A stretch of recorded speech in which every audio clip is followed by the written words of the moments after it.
What up, boys, and welcome back to yet another video. So last night Blizzard released the official patch notes for the patch that's coming out next week, 10.15. It's the official notes. They're still missing out on some mysterious things that's related to Naxxramas, but that's intentional.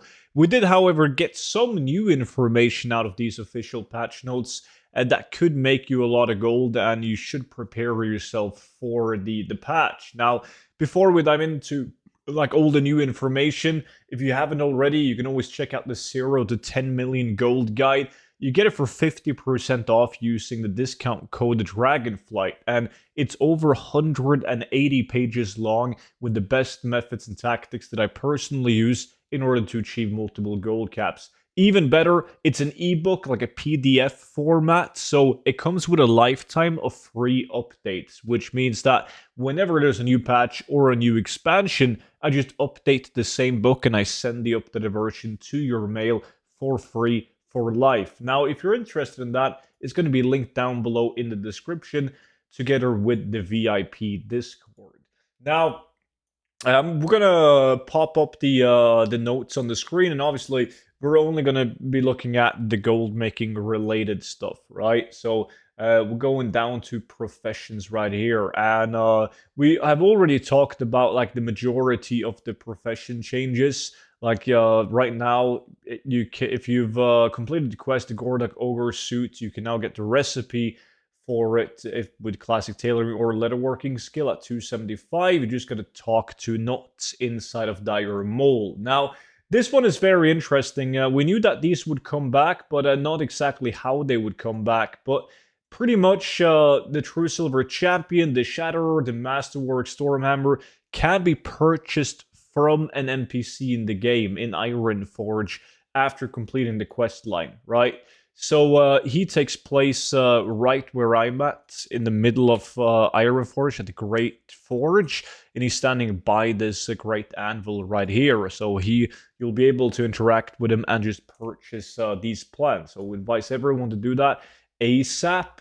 And then next up, we have we don't really care that much about cooking and inscription, but leatherworking is really interesting because the legacy patterns for Deviate Scale Cloak, Scale Gloves, and the belt can now sometimes be found within stuffed Deviate Scale pouches, which drops from Druids of the Fang and Wailing Caverns. Now, this is actually really cool because as gold making is right now, you don't really want to run Wailing Caverns because you can do an open world farm in Northern Barrens around the Sludge Fenna Lake, and it's going to be way better because you just kill so many more mobs doing that, even solo, than you do in Wailing Caverns. But now everyone should be grinding Wailing Caverns to get these pouches in order to get these patterns, and you can definitely prepare yourself for this by investing in the deviate scales, because if we take a look at the materials required to craft these items, you'll see that the cloak needs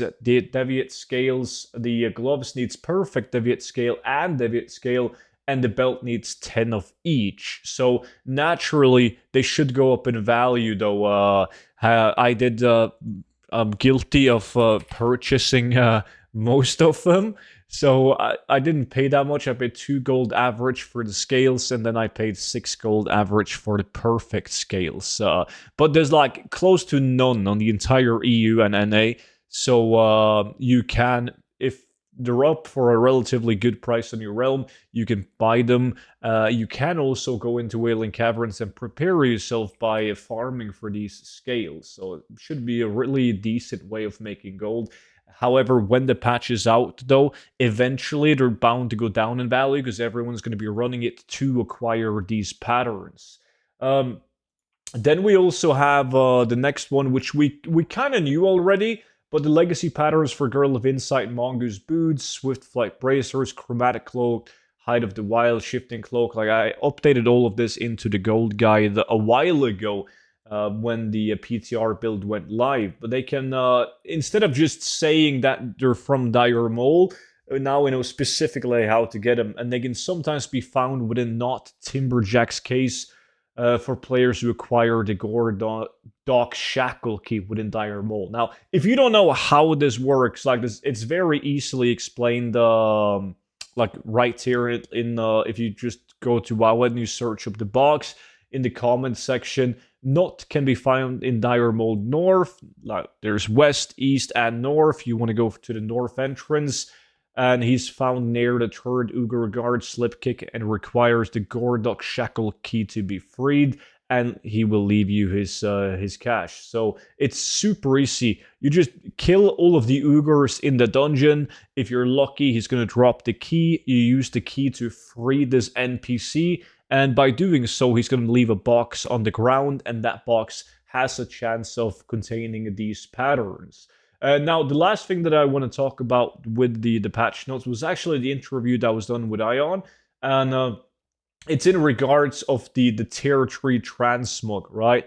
And how they should require a significant investment. Now, I had to sell my righteous orbs before I made a video on this a couple of weeks back, because I didn't want to gain anything by making that video, because if you guys aren't up to speed with it, the theory is that you'll be able to take this cursed cloth together with like this laminate crusader's helmet, and by combining these two, you're gonna get an item, a set item, kind of like a token, and you need 280 of the new cloth and 10 righteous orbs to like convert the item into a class piece, like a set armor. Now, if this is tier 3. Like, Iona, he's being very secret about this, by the way. He doesn't want to tell us. It's supposed to be a big surprise when the patch hits. But if this is tier 3 transmog, and you need 10 righteous orbs for each item, and in a tier 3 set, like we already know, there's going to be 8 of these mysterious items. So that's 80 righteous orbs for each class, which means that every guy playing WoW needs like over 600 righteous orbs in order to get all the tier 3 items for every single class. That is absolutely insane. So that alone, if that's the case, that alone will require a significant investment, right? Because they're going to be expensive. That's why I sold my righteous orbs, because I didn't want to gain anything on it. Because if that is the case, they will increase in value drastically. Now, it's up to you if you want to take that gamble, because it is a gamble. Because basically what Ion says is that when it comes to tier 3, we're also very mindful of the fact that there's players out there who have spent millions of gold on the black market auction house. Guilty, I've spent way above 200 million. Cobbling those sets together over years. There's also folks who have these as their most prized possessions from having raided Vanilla Nax forever, right? Hypothetically speaking, if this were to be a thing in the game, we would take a much more judicious approach to availability of these crafts as to opposed to something like Sul'Gurub. It should take a significant investment and dedication, as well as a bit of gold sync to get all of this together. But we still don't know. Like, it's going to be expensive. It might be tier 3. Maybe it's you just get like one of the old dungeon set, which is also an 8 set piece, and you need to, similar to Heirloom, spend gold to upgrade it to tier 3 as a gold sync. Something like that would be amazing. But we still don't know yet. So I still have hopes that there will be tier 3 craftable in the patch, but we do not know. So that was pretty much the news that I had today. And if you guys want to stay on top of the latest news, just make sure you subscribe to my YouTube channel, and you'll be notified whenever the next video drops. And you can always feel free to check out the 0 to 10 million gold guide, or the VIP Discord in the description down below. The VIP Discord is pretty much like a Patreon. It invites you to a VIP-only Discord where you can watch all of my YouTube videos before they go public on YouTube, giving you a small advantage. There's also exclusive content on there, like spreadsheets, investments, exclusive gold-making tips, and much more. But check them out, link in the description. Thank you guys so much for watching, and I will see you all back in at tomorrow's video. But until then, bye-bye.